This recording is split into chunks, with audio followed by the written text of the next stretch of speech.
Welcome, Living True 365 family. Welcome to another wonderful Sunday. Today, we have the wonderful truth and trending topics. And trending.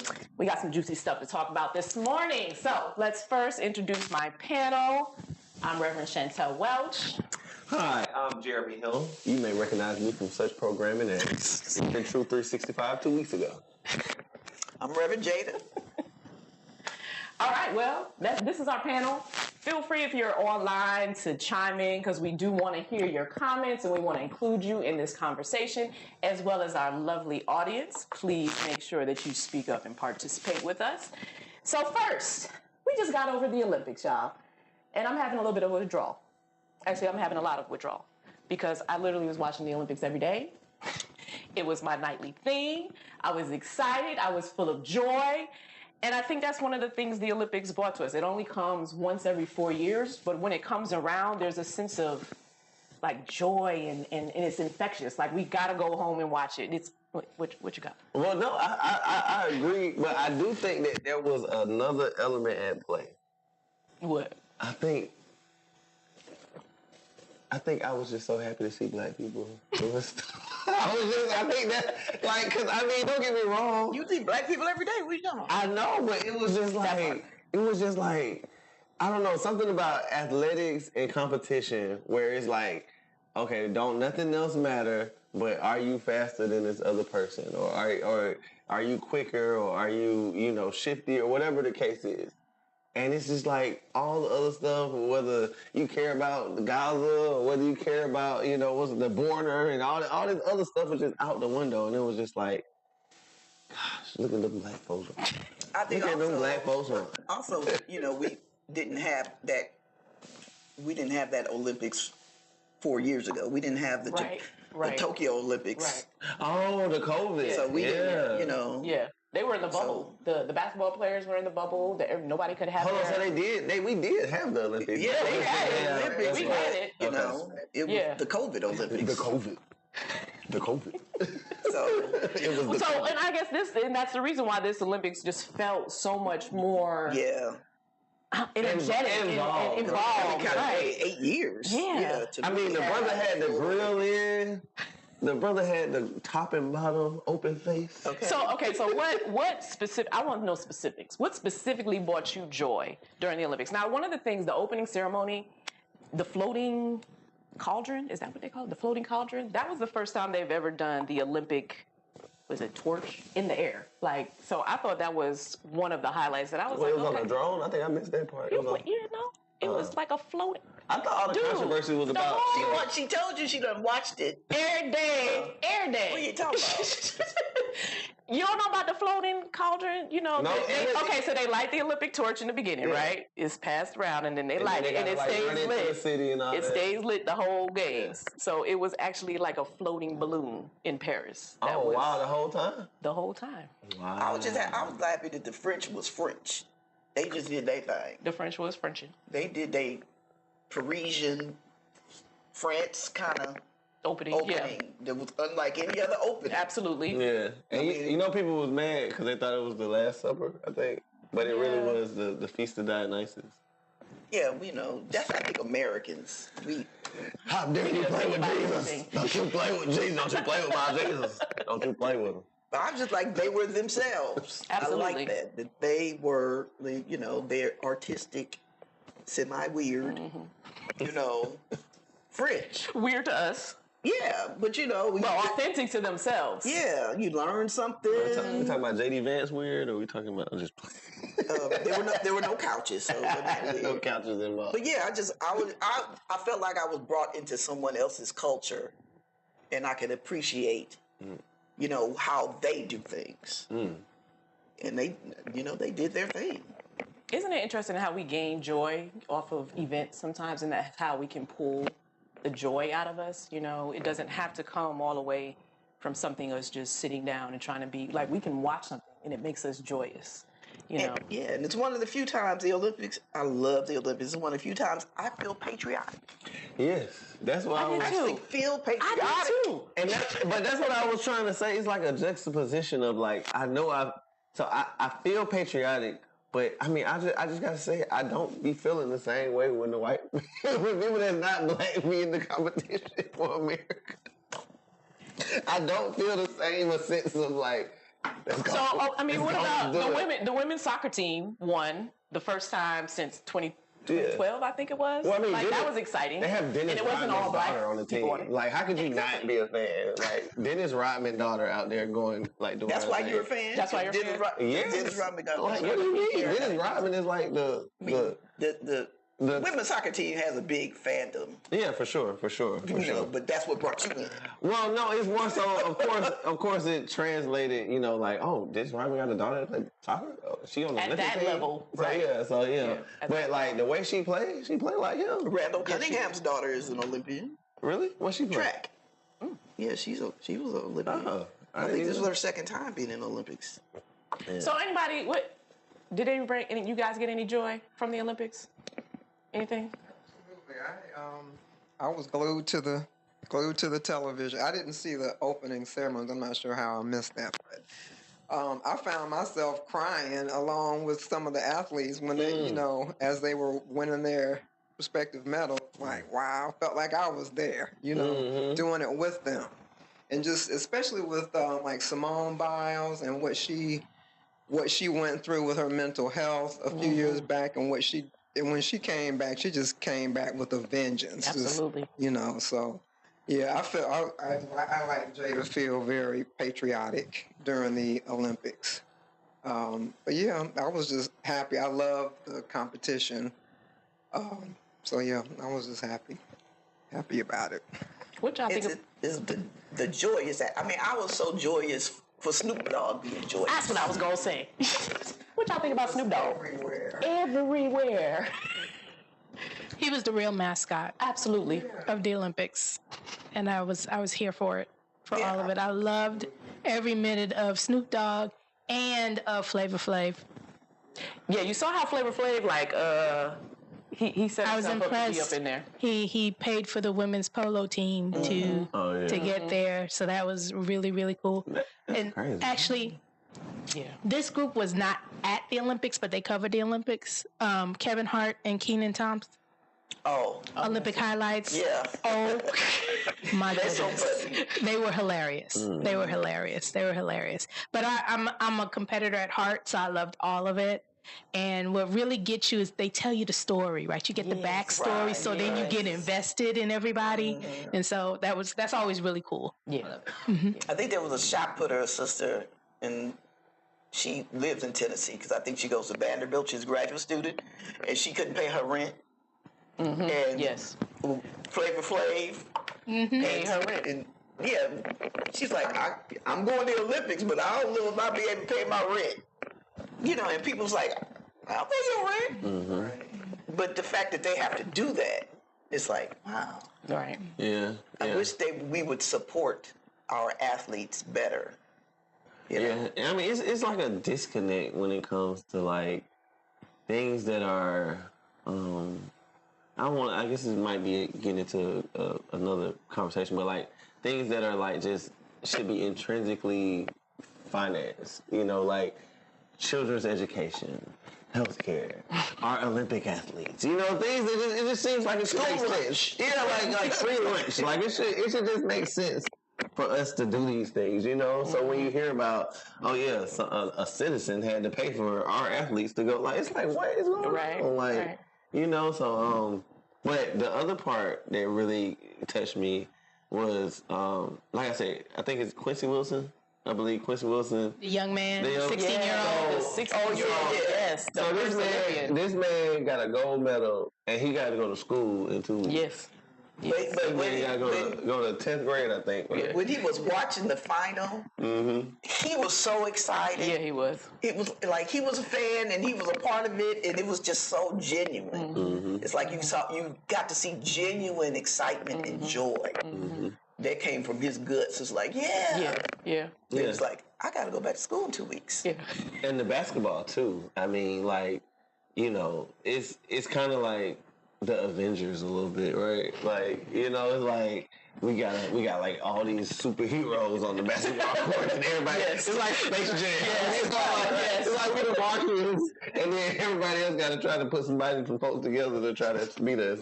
It's like, come on, LeBron James, Steph Curry, it's like the ultimate game of pickup basketball. You could just I'll take LeBron. And it took our top Avengers to seal the victory. deal. LeBron James, KD, and Steph Curry. They are the ones who had to seal the victory. I'm so happy for Steph Curry.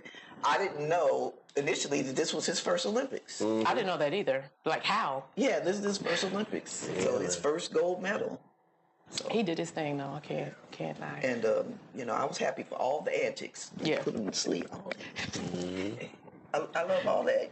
I love American arrogance. When they can, and we do. We can have that a little bit. But I'm with you. I got real emotional a lot of the time during it, especially during the Black Girl Magic at the Olympics. Y'all, there was a lot of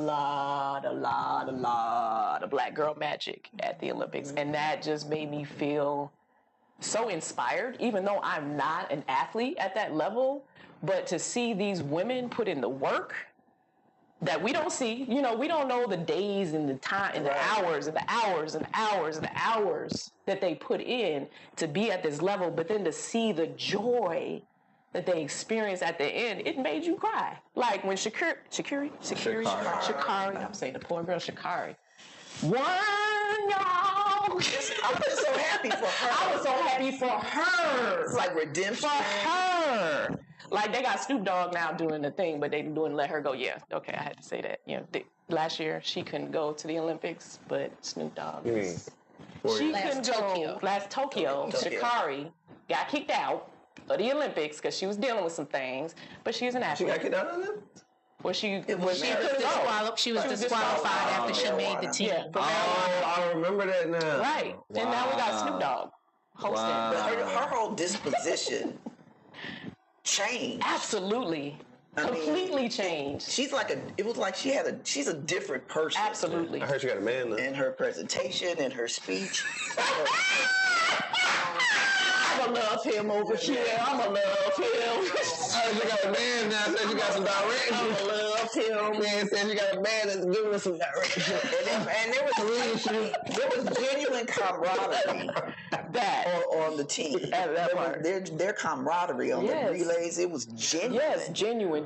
When they were hugging each other, there wasn't no pat hug. It was real love. Like, it was real love amongst the athletes, especially the American athletes. You could see, and it was even love amongst other countries. The Tara Davis Woodhull, the one who won the long jump, when she jumped into her husband's arm, that's everywhere. But that gave me the little I was like, oh. He was so happy. He was so happy for her. Like, he seemed more happy for her than she was at that moment. Right. You know what I mean? And just to see the joy that he was giving to this black woman that was his wife. Right. You know what I mean? Like, unconditional love. You could see it. You know what I mean? And it just came to something authentic. What was you guys' Black Girl Magic moments? Like, you talk about black people, so come on. Maybe not black girl, but black people. You talking about it? Come on. Black Girl Magic moments of the Olympics. He had so many. So many. Yeah. It was a lot to see him standing up in her behalf and he ain't got no legs. That was a lot. I was like, man. Ooh, that's some love right It's our comedy right here. Yeah. Sydney McLaughlin. Mm-hmm. What? Yes. I mean, she's 25. What? It's just she blew, one of a kind. Blew the competition. Like, you look at the screen, they wasn't even on. They wasn't even in the vision. I mean, but to be a hurdler, yes. She won the 4x4. She won that. Yeah. She won. No, yeah, absolutely. She gave him such a lead, like that. 47. Yeah. 47.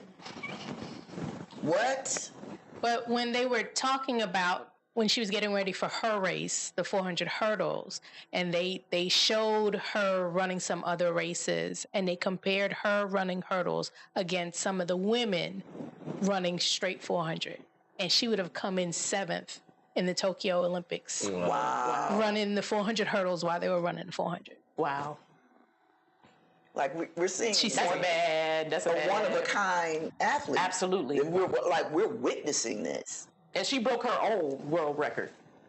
Like, so I'm beating my own best of the best. I think it's like her 5th or 6th time breaking her own world She's record. amazing. She's amazing. I mean, she showed up like she had the reputation, and then her reputation just extended. And she's one of those athletes that you don't hear talk a lot.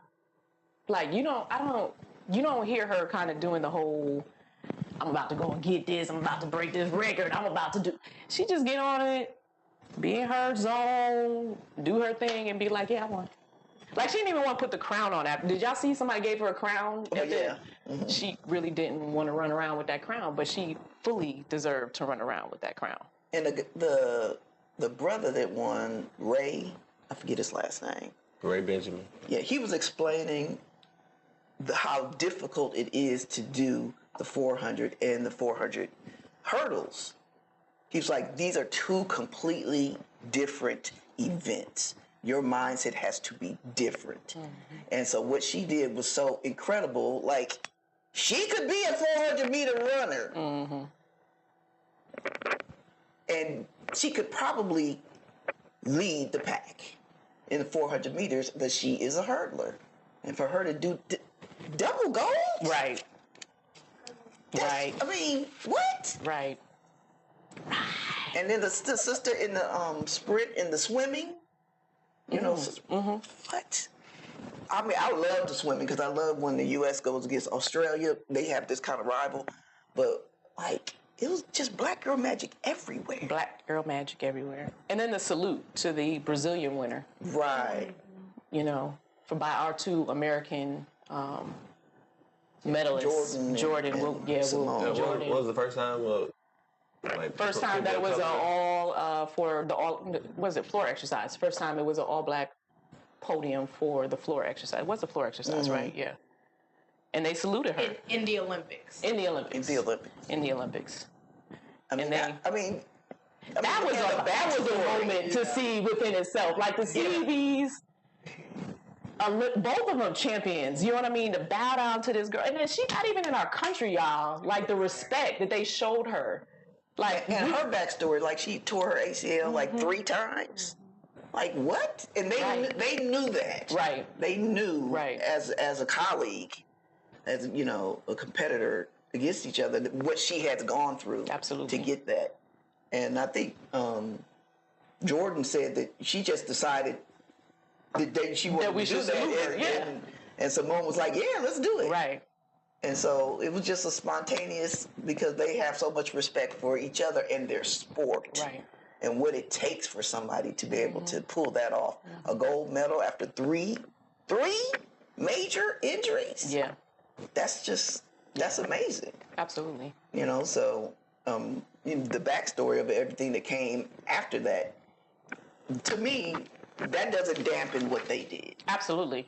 That was a moment. You know. And unfortunately, after, we know what's going on now with Jordan Childs, right? Let's talk about Jordan, y'all.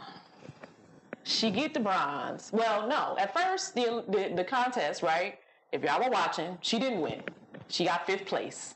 And then her coaches knew, okay, wait, something's not right. They went and did whatever kind of contesting they can do. And it was contested.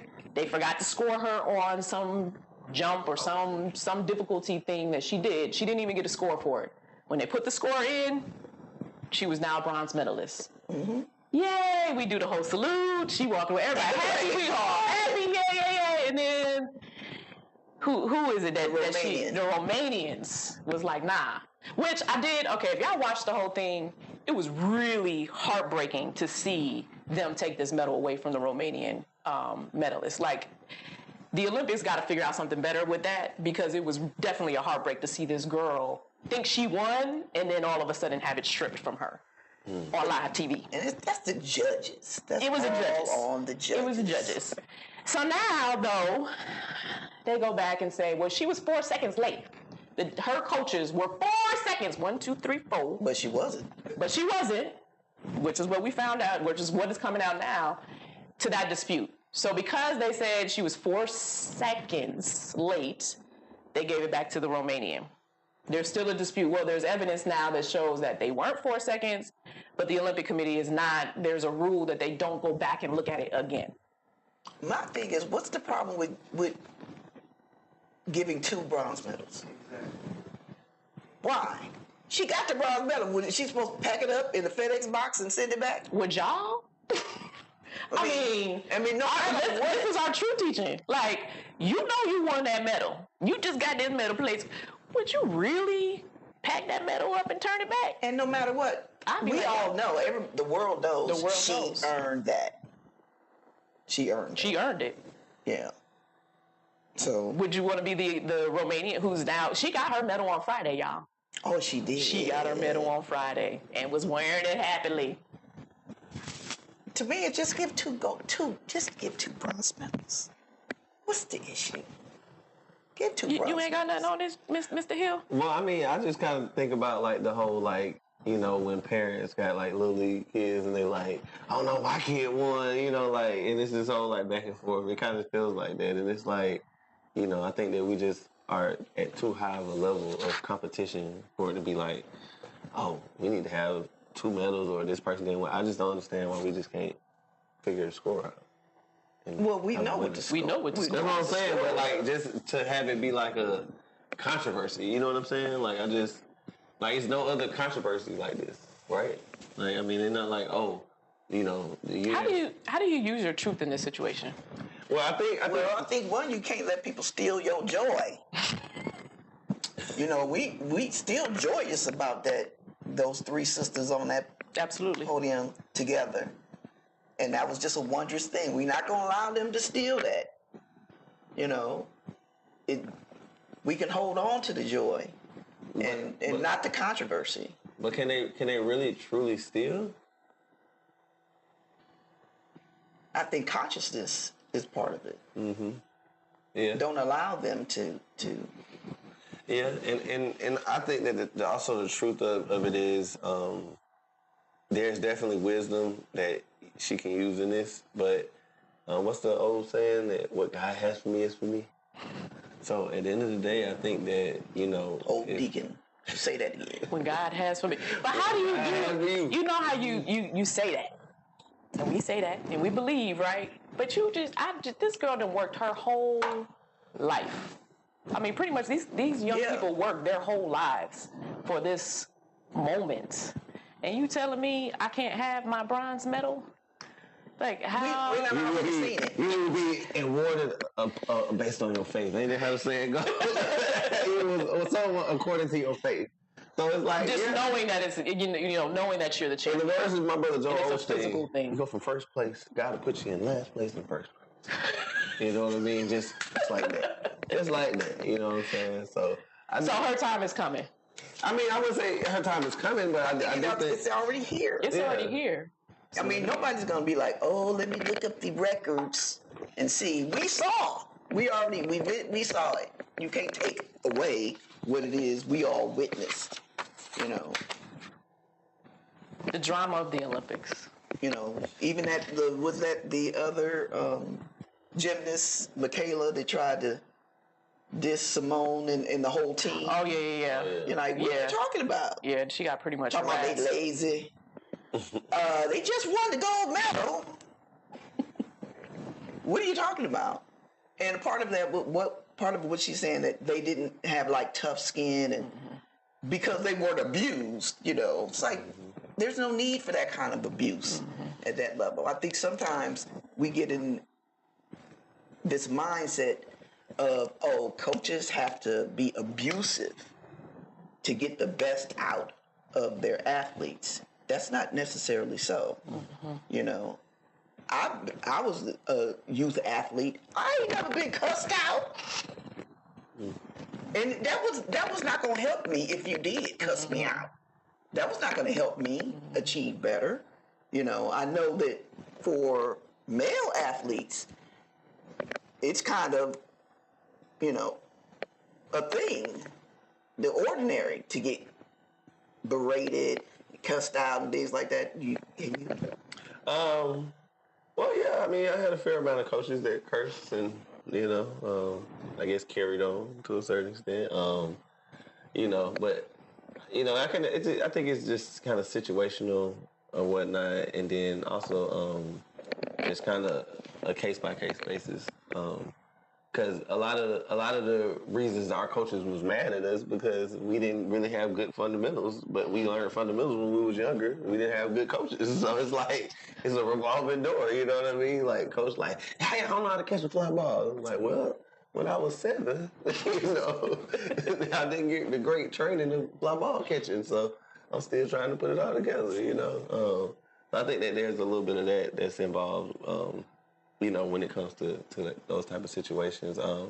Now, I do think that there is a such thing that a coach can, not necessarily by cursing and carrying on, but they are supposed to kind of unlock that thing or at least provide a pathway for the individual to unlock that, you know, other level of competition or athleticism or whatever, you know, coordination or whatever it may be.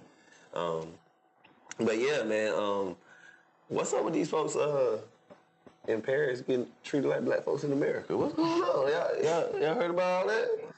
Oh yeah, like it was several incidents that happened in Paris where you know how we over here and we like, oh man, did you hear about the black people that got kicked out the restaurant because they weren't dressed right or something? You know, we'll have situations like that. Serena had a situation. Yeah. Her daughter got kicked out of a restaurant. Mm-hmm. I don't know what the details were. Did you all hear? Yeah. Well, Chantel, do you want to tell us what? You want me to tell you? Okay, let me tell you. Let me know.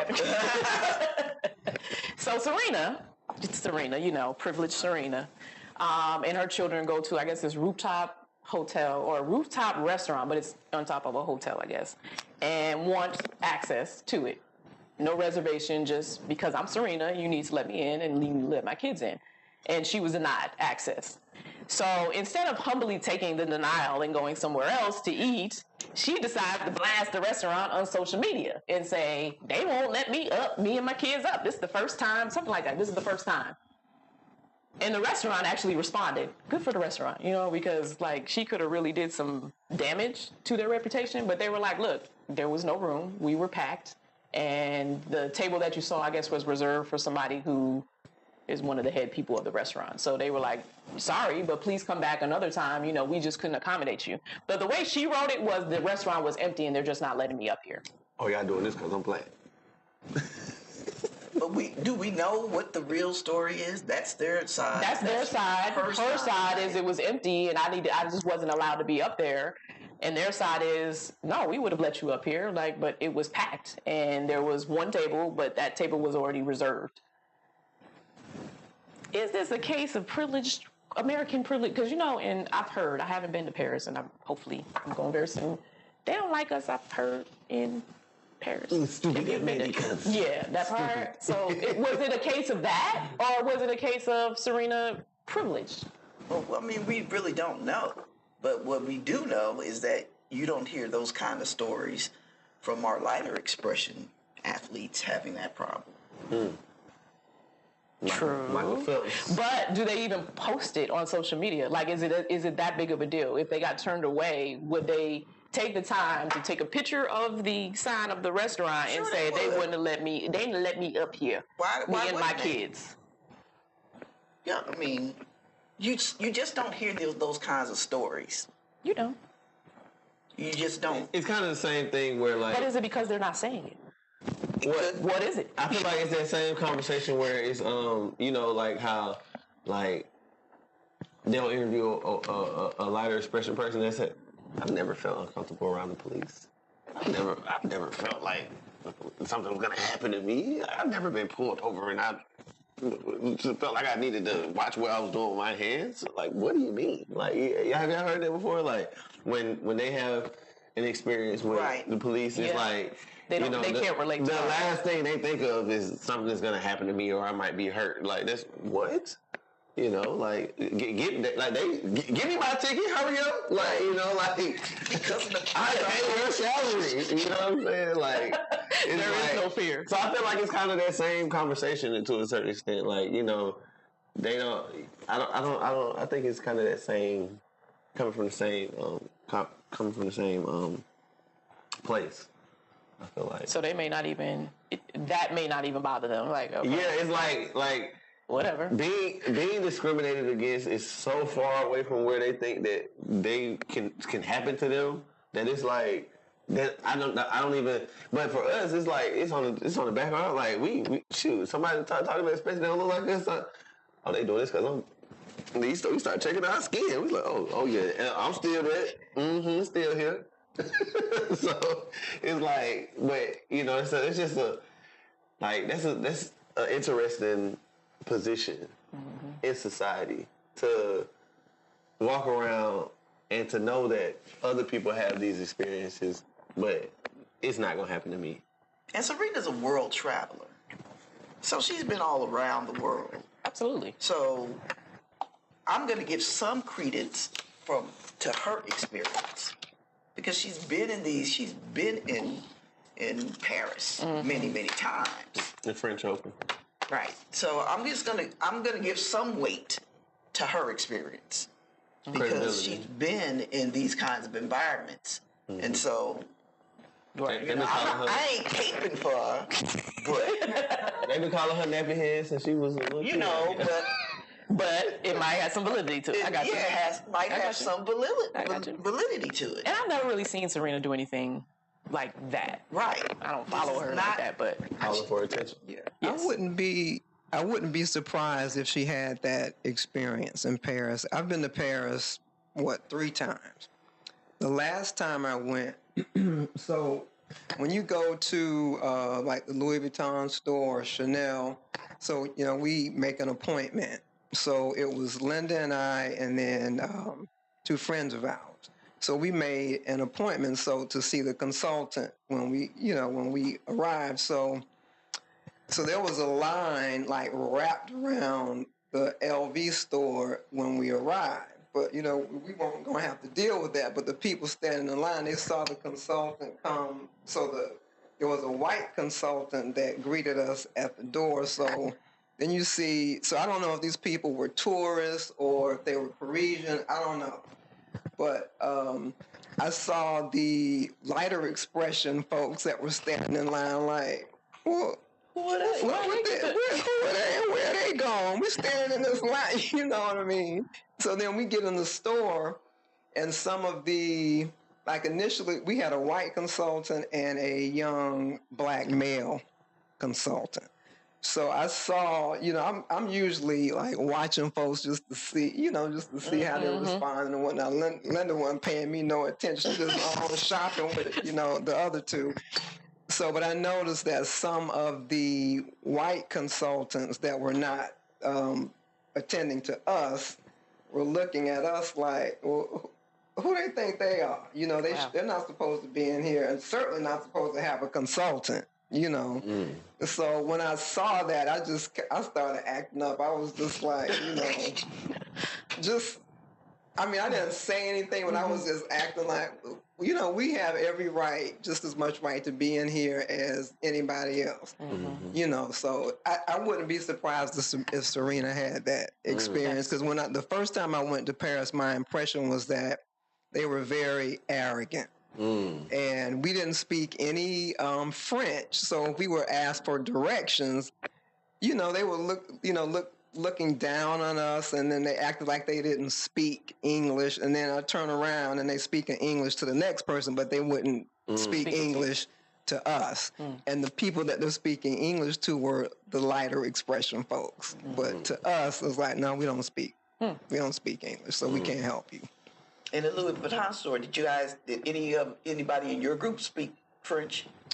No, we were just kind of playing at it. But yeah. But they were, for the most part, though, we didn't receive, we were very well received most places that we went.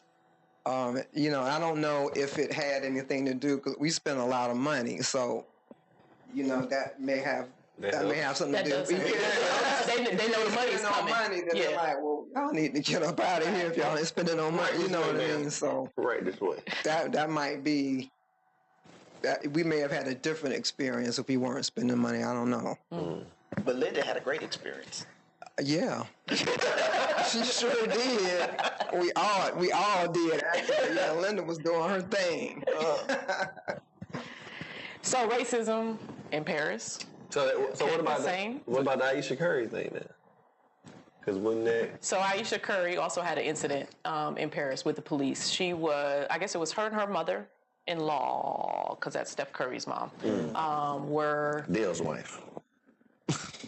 Dale's ex. Oh, okay, yeah. Oh, that's right. Yeah. So they were out trying to, I guess they got away from got separated from where they went somewhere and were trying to go back to their car.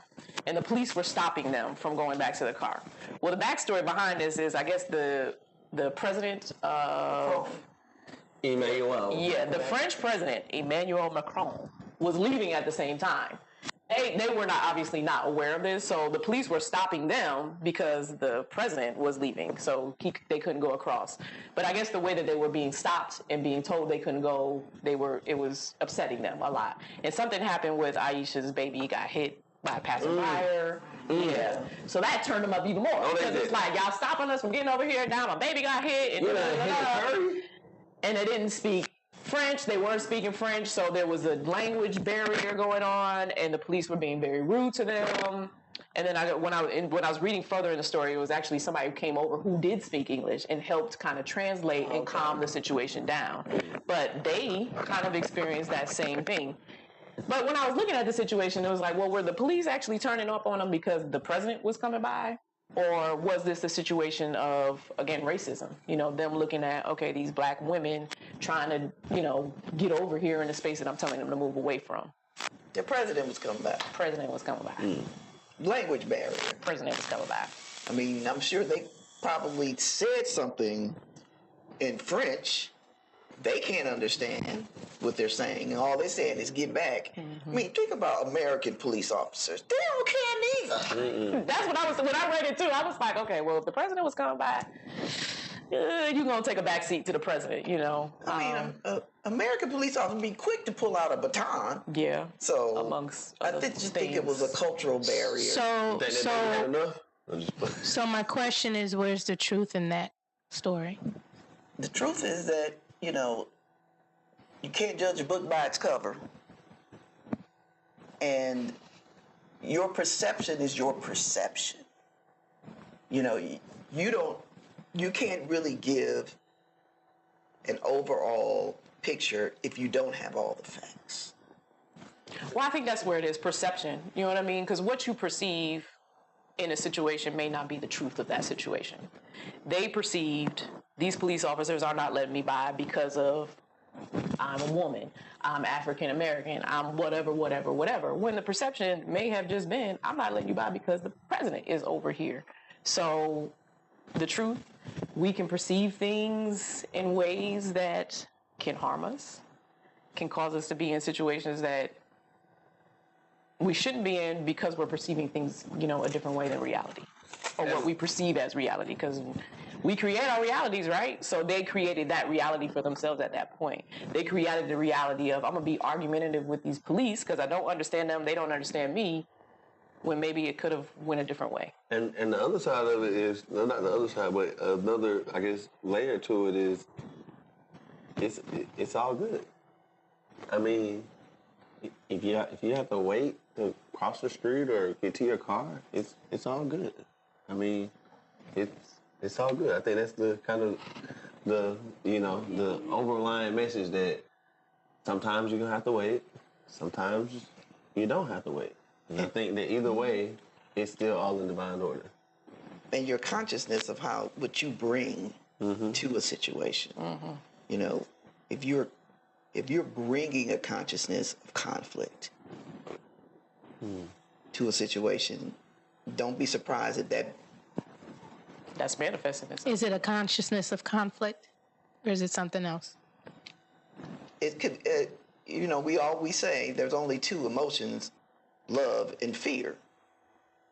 So you can have a fear consciousness, not necessarily recognizing it, but you are emanating it, and you're bringing that to a situation.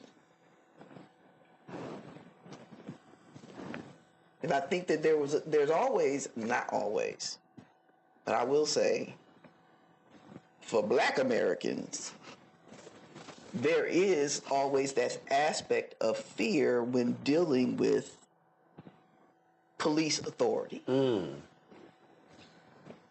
know, The pathology. Okay. Pathology. Okay. In the words in Yama, the pathology. The fugitive slave, you know, I mean, hey, the policing in America is... Not that it necessarily has any credence for every situation, but we have to recognize that that could be part of it. That you might be bringing that energy to that environment. You know, whereas somebody from that culture would understand. Oh, they can understand what the police are saying, even if it's just gesture-like. You know, they understand what those gestures mean. If somebody not from that culture and we already bringing a fear of the police to a situation, then we can't be surprised that manifests into what we believe in. Reverend Drea, perspective. No, that sounds good to me. I mean, the other consciousness that we're bringing in is the consciousness of Black people are always being discriminated against, right? And that's on us, right? That we bring that to everything. That as soon as something happens, we think that it's because of our skin color, and it could very well not be because of that. It could be something else. And so that's that collective consciousness. That's not just Black American. Right. Absolutely. That's of all Black people everywhere. That's a collective consciousness that we have. And how do we need to rid ourselves of that so that we can really see beyond that to the truth of the matter? So that's why I was just asking those questions. Thank you for that insight. So we're going to shift it a little bit. Something positive. Let's go to the positive. Joey B. Yes, let's go to My that. boy Joey B. So President Biden willingly gave up running for re-election. He sent a letter to the country. See, he didn't get the group chat. You know, we put it in the group chat. He didn't do it in the group chat. We put it in the group chat that he needed to, like... Oh, you said get out of here? Yeah, we did put it in the group chat. You know that man that been checking his phone? Finally, we were all a little concerned. Well, y'all want me to run? Let me speak for myself. I was a little concerned after the debate. Yeah, after the debate, I was a little concerned. I'm just gonna put those words out there. I was a lot concerned. I was a little concerned. And I didn't know the direction. Yeah, I didn't know the directions our country. I didn't know the direction our country. I want to talk to Joe because I did. I did that. I did that. It was the Wi-Fi. Did the Wi-Fi go out? I did the same thing. I got up and yelled at the screen. I was like, no, say something. It was just like this. I was like, whoa. So we are a little bit relieved now that he willingly and unselfishly decided to step back. He said, checkmate. Decided to step back. What do we think about that? Like, this man was in the most powerful position in the world. We know the President of the United States. And he said, you know what? For the betterment of this country, I'm going to step back and let somebody else do this thing. And a Black woman at that. Like, he knew who, like, he knew. Black-ish. I'm just playing. I know you got one drop. Is she black now? Black? She's all of a sudden, she's black. She's black now? All of a sudden. I think it's the most honorable thing we've ever seen a president do. That part. Okay. It's the most honorable thing that he could have done, and he did it, and he passed the torch immediately. Yes. He didn't just say, I'm out. He said, oh, I'm passing the torch. And now he's free to do whatever he wants. He's free to do whatever. He doesn't have to be in negotiation with people. He can get his executive orders together. They said Joe done got outside in his drawers again. Joe, get back in here. Somebody gonna get him. So wandering outside the White House. Leave President Biden alone. it's kind of like he unleashed this opportunity. I don't know what people felt like when Kennedy ran, but I hear people, they talk about it like, oh my God, this young, good-looking, vibrant person is going to lead us And that's kind of what has happened now. It's like, oh my God, we're alive. Right. A new energy. I felt that same thing too. As soon as Biden stepped down, it's like you could feel the energy in the country just lift. It reminded me of when Obama was running. There was, we were hopeful, and I mean, everybody was happy. It just, the energy was just very, very high. We were encouraged, and beside the fact that it was a historical moment, I never thought I would see it in my lifetime. And here we are again, another moment. Right. But yeah, as soon as he stepped, and then the money started flowing. It's like everything stopped when Biden was still running, but as soon as he stepped in, everything just started churning again. It's like the country is like, okay. And it feels like the universe was like, okay, now that Biden did what he needed to do, it's like, okay, this is Kamala Harris's moment now. This is an opportunity for the country to come together, because we were incredibly divided over so many issues, but it's just people just seem more hopeful and positive and encouraged now. And it wasn't when he stepped down. It was when he passed the torch. Yeah. When he passed the torch, it took a couple of days. That was a day or two. When he passed the torch, and that's when it's like, oh my God, we have hope now. We can move forward. It was a forward-thinking kind of energy that we have something to strive for. It's that kind of feeling. I hate to bring this up, but it's that kind of feeling that many light expression people had when Reagan was running, because he exuded positivity and optimism, kind of thing. I ain't feel it, but a lot of people. But that's what happened. He passed the torch. But he passed the torch with someone who exuded that. It was all about hope, change, moving forward, not going back. And it was just like, oh my God, we have something to strive for. We have something to get excited about. And the truth in it also is, to kind of what Trina was saying as well, I think we use the word expression divine order. Like, we just kind of, say it sometimes. Like, divine order. It's divine order, right? Like, and then sometimes, we kind of will say it, especially when things are going right? You know what I mean? Like, we got a bonus there at work. Well, it's divine order now. The holidays coming up, that check was right on time. It's divine order. But if something that's not, that we don't exactly view as positive happens to us, you know what I mean? Like, we find out our cousin in the hospital. We won't be, it's divine order now. Divine order now. Jackie had the heart attack. Divine order. We don't say it like, so it's kind of... Not the double cheeseburger. It's kind of like a paradox. But to say that it was a perfect storm, if that is an expression that I can say lightly, I guess. So there was a loss. It was losing. Like the polls. If we're going by the polls, it was down, and there was up. It was definitely a paradox between where the two parties were at, and I'll never forget when all of this kind of started, where it was like, oh yeah, Biden's running again, whatever. I'll never forget thinking to myself, like, why on earth is there no one else? I was just like, is there no one else? Like, this man is and not even being, ageist. Is it? What is you being ageist? Ageist, not even being an ageist. You being ageist. Go ahead. But I'm just saying, like, this man is like the oldest president we've ever had. Like, he's literally gonna be the oldest president we ever had, and it's like nobody's even paying attention to that.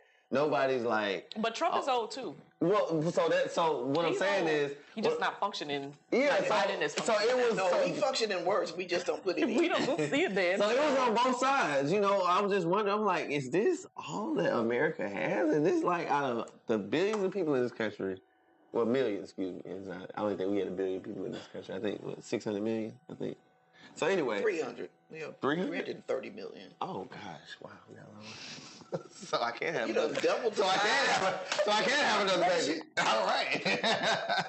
But no, I just was like, is this the best we have? Like, is this the only option on both sides? I just, and right, I think when you start getting that attitude of resistance and man, you're just like, it's just bad. It's just all bad, And I remember having conversations with people and they would be like, the country is just, like people you just can feel it from people. Like it's downhill. We just waiting on the end at this point.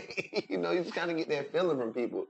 And to what Trina was saying, like there was a new wave of energy that has I won't say infiltrated, but that has emulated in the country right now.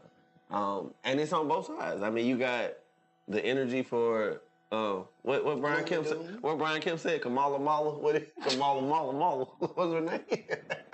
Kamala. You got the Kamala energy, but at the same time, you do have the other side that's like kind of scrambling for like, but it all leads hopefully towards a more progressive, opinion. Because that's kind of where we need to be at. We need to be at a place where we can have the tough conversations and come to the best resolution for the majority of people in the country. But when he passed the torch, I saw the energy really rising. It brought me back to ministerial school, learning about the different names for God. And one of them is energy. Mm-hmm. And this energy became infectious. And it just started rolling and rolling. I gave $5. When they had that first black women call. And then it was multiple calls after that. And they had the white woman call too, right? They had them. They blew up the Zoom. But that was the first. The first one was the black women coming together and said, "We about to do this. We about to be president." Yeah. And then to have that reported on. It's one thing to do a Zoom call with hundreds of thousands of people on it, but it's another thing for the mainstream media to actually report on this. Mm-hmm. Black folk been getting together with each other and having each other's back. You used to couldn't. But now there's an eye on it that's promoting it as a positive thing, not a separatist thing. Mm. And that I saw that switch in the coverage of it.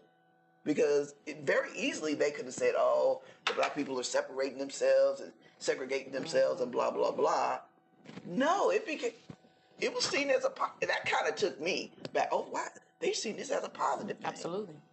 And then the white dudes, I was like, "Oh, did they get on board? The Latinos get on?" Mm-hmm. And it's a celebration of who we are culturally, without being negative about it. Like you're not separating yourself. Absolutely. You're fusing your power together in support. And it's become okay. I ain't had no problem with the white dudes. I'm like, the white dudes are getting together. Great. Where y'all been? Because I always thought it was a white meeting.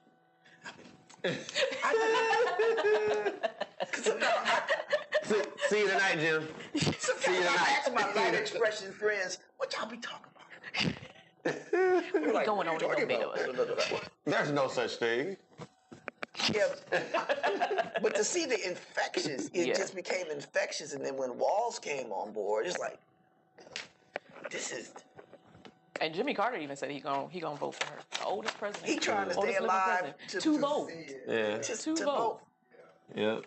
They say they got. He actually moved ahead of the poll. I was watching the news this morning, and I think they were going after the independents, and she's actually gone ahead of who in the polls, specifically with the independent group. So. Let's keep this momentum going. Yeah. And Jimmy Carter, they said they've been giving them, I think, stem cell protein shakes or something like that. They've been getting them stem cells. He gonna make it to November, baby. So talk to me about the truth in Biden's decision and the truth that we're seeing in all of this beyond just the energy. I would say that, kind of going back to what we talked about earlier, you know, there's an underlying message in humanity, and that message is from God and from the universe that everything's gonna be okay, and everything is gonna be just all right. Everything's gonna be just in divine order. Everything's gonna happen the way it's gonna happen. It's gonna be the way it's gonna be.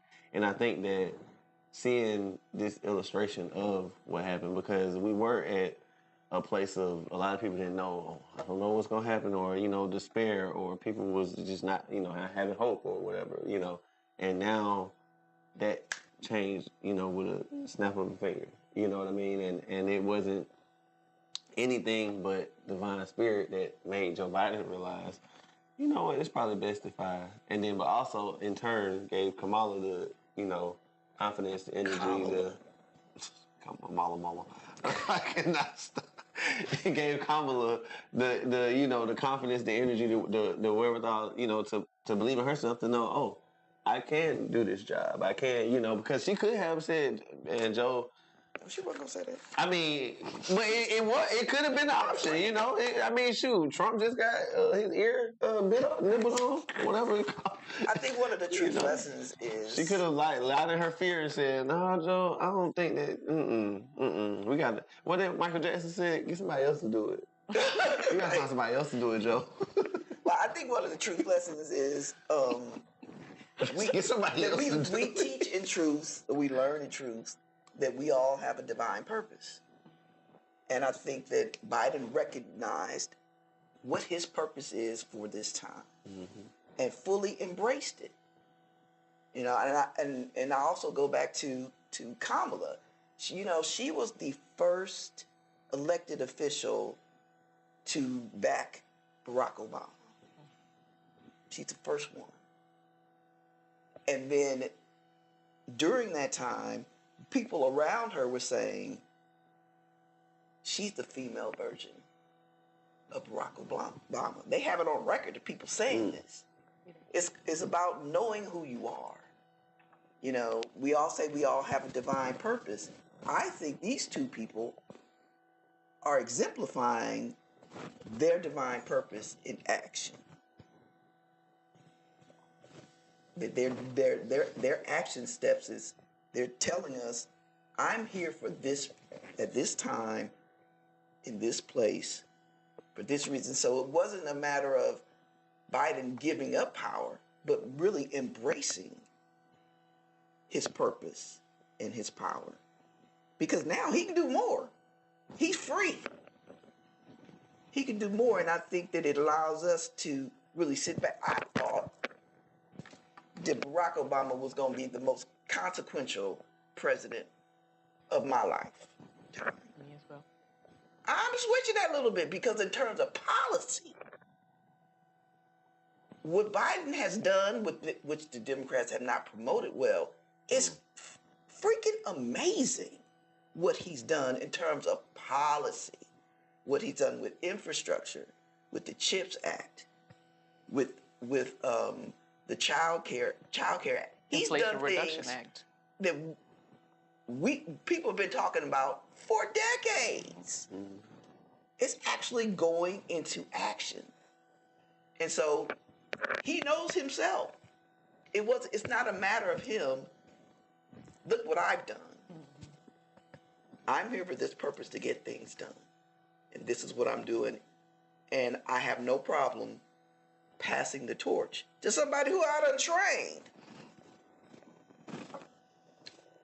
Because they're saying that she's going to be continuing the policies that he put in place. So I think one of the major truth lessons is, know thyself, know your worth, and your worth is not connected to somebody else's perception. The truth is just the truth. It's the truth. What he's been able to accomplish is what he's been able to. Strengthening NATO. Like, you got all these new countries coming into NATO. This was unheard of. Unfreaking heard of that this happened. So, I think that they are teaching us a lesson to really hone into your divine purpose. It's not going to let you down because it's divine. You know, it may not necessarily look the way that you think it's going to look, because I'm sure he didn't think when he decided to go for another 4 years that it was going to end up like this. But it did. I go back to Jeremy. Everything is working out for our highest and greatest good. Everything is working out for our highest and greatest good. No matter the appearance. No matter the appearance. And the appearance at first, I was very concerned. I would have ridden with Biden all the way. However, I was believing everything is working for our highest. Thank you, Jesus. Everything is working for our highest and greatest. Joe, is your wheelchair battery gonna die every day? Because I was like, honestly, I was like, Lord, I know if, God is good. God is good. So, and I'm thinking there is no way that I can't, it didn't even, I couldn't wrap my mind around that, how he would roll back all the progress that we've made in this country. I just can't see God, the universe, spirit. I just couldn't see it. So that this is happening the way it's happening, it's all good because it's all God. Period. Yep. Period. Well, that's going to wrap us up. Do anybody else have anything to say? Please go and vote. Please go and vote. Please go and vote. That part. Please go and vote. If you're not registered to vote, register to vote. And then People. vote. Vote. So important. Well, this was an awesome day. Thank you all for participating in these trending topics. We will have more for you coming up. Embrace your joy. Embrace your joy. Know your divine purpose. Walk in it and know that everything is happening in divine order. It's all good. Everything is for our greatest and highest good. So it is working out the way it needs to work out. Even if you don't see it at this moment, it is moving towards your good. So just believe that. And so it is. And so it is. I didn't mean to do all of that, but that's just what came. So as we move forward in our day, we're going to give back to Living Truth 365. And we have several ways that you can give to 365. You can either do it through our Tithely app, and you can text GIVE to 470-243-2191. And once you set that up as a one-time thing, you continue to make contributions. Or you can always give to our Cash App. Our Cash App handle is $LT365. But we would really love you to become a sustainable member. Sustainable. So we can sustain. And this would happen by setting up a reoccurring gift contribution through Zelle. You would set up LT365 as your pay using livingtruth365@gmail.com. And then you would just make this as a reoccurring payment. So we encourage you to give to 365 in whatever means that you feel appropriate for you. So I'll give you a few moments at this time to get your tithe and offering together. And when you are ready, everybody give me your attention and we will say our prayer of prosperity and circulation together.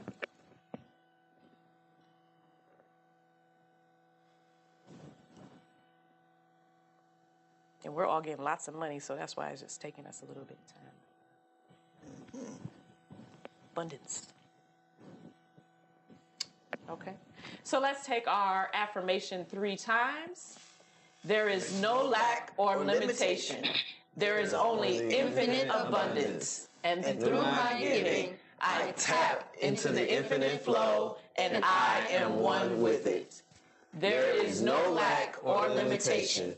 There is only infinite abundance. And through my giving, I tap into the infinite flow, and I am one with it. There is no lack or limitation. There is only infinite abundance. And through my giving, I tap into the infinite flow, and I am one with it. And let's take this affirmation 3 times with some power and energy. I am tapping infinite prosperity and sharing. I am tapping infinite prosperity and sharing. I am tapping infinite prosperity and sharing. Thank you for that energy. And so it is. I felt it, and so it is. So as we continue with our announcements, our Moments in Meditation is temporarily on a hiatus until the month of September, where we will pick it back up. But during this month, during our hiatus, please continue to take moments in meditation, stilling the mind, getting connected to source. And please join us back in September when we kick our sessions back off. The Nora Foundation is Dr. Rocco's Aramaic School of Light, and he is having classes every second Saturday of the month from 1 to 3, and there are $30 per class. Or you can do online classes, which are every Wednesday from 7 to 8, and that's just a love offering. For more information, you can email norafoundation@mail.com, or you can call the numbers listed above. Remember, every Friday, we are doing our Friday Breakthrough Barrier calls. This is the time for us to connect, check in, and just find out what we're doing, how we're moving through our Breaking Barriers, our Breaking Barrier program this year. So take the time to get on our call for a few minutes at 7 a.m. every Friday just to check in. We are celebrating anniversary this month, y'all. 8 years. Whoop, whoop, whoop, whoop. And next Sunday, we are going to continue to celebrate this, and we are going to sing our way into our anniversary and celebrate. So we are inviting you to a day of karaoke. Yay! Come and sing, come and party with us, because we are going to have truth through our voice and singing. And this is going to be next Sunday from 12 to 3. So instead of coming here to Truth 365, we are going to meet at Sing Sing Suites. It's $35 in advance. God bless you. Ooh, yeah, I'm with that karaoke. Ooh, yeah, you got excited. Ooh. The cost is $35 in advance, so we ask that you Cash App that $35 to us. Let us know it is for karaoke so that we can include you. We need you to reserve and to register like today. So if you come today. So if you would love to join us, which we would love to have you with us, to have your energy, to have your voice, to have you singing, to have you come and celebrate. So please register to join us next Sunday for our karaoke anniversary event. $35. If you have any questions, feel free to reach out to any of the ministers or the reverends, and we will get you more information. Then we also got some more partying. The following Sunday, right? That's the following Sunday? Yes. We are going to be at the House in the Park. If you have not come to House in the Park, it's Piedmont Park, Grand Park. Yep, it's right here in front of my face. At Grand Park. Please come out and enjoy and have fun and dance and listen to music and just get in the energy of what House in the Park, at the park is, because if you haven't been, I can't really explain it. You got to go and experience it and be in the energy. But what I can say is be prepared for a really good time. And you can go to House in the Park and get your ticket online. $15, $20 at the gate. They charge now to get in House in the Park. Y'all can see how long it's been. been. They charge now to get in House in the Park. You can see how long it's been. So go and get your tickets, or you will not be able to join us at House in the Park. But go online and get those tickets. Those are not through Grant Park's website. No. House in the Park website. Google it. I'm sure you can find it. And then we have our Journey in Truth by our very own Reverend Andrea Pitts. She will be bringing us our message on Sunday, September 8th. Please be ready to hear and be inspired by the lesson that she's going to bring to us. And as always, we want you to get your Reverend T. Kafani Studios. Yay, I'm saying it right. At sds.com. We want you to rep truth. So get your Reverend T at Truth, and proceeds do go back to Living Truth 365. And your Breaking Barrier merch. We want you to get that as well. Join us, walk around in your Breaking Barrier merch. Let them know that you're breaking your barriers in 2024. And the way to do that is to get your merch. sd.kafinistudios.com. And we are on the net, y'all. www.livingtruth365.org. If you have not been to that site, go to the site now. Take that little star at the top of your browser, hit it, and that makes it a favorite, and then you can come back and visit us anytime and get more information and more updates. You can also link on all of our social media connections through our website. So if you are not one of our friends on Instagram, on Facebook, or following us on YouTube, we ask that you do and click on all of those. So that was a good interesting conversation today, y'all. We forgot to talk about the break dancer, but you know. Oh, we sure did. We're going to send her positive. We're going to send her positive. Breaking will not be in 2028, y'all. It will not be in 2028. It will not be in 2028. Oh, well. Okay, so as we wrap up this day, and we want to end with our breaking barrier affirmation. And I just want to encourage each of you to go out. Remember that we all have a divine purpose. Everything is in good and divine order, and it's all good. So let's wrap it up with our 2024 breaking barrier affirmation. There are no barriers in God, therefore there can be no barriers in me.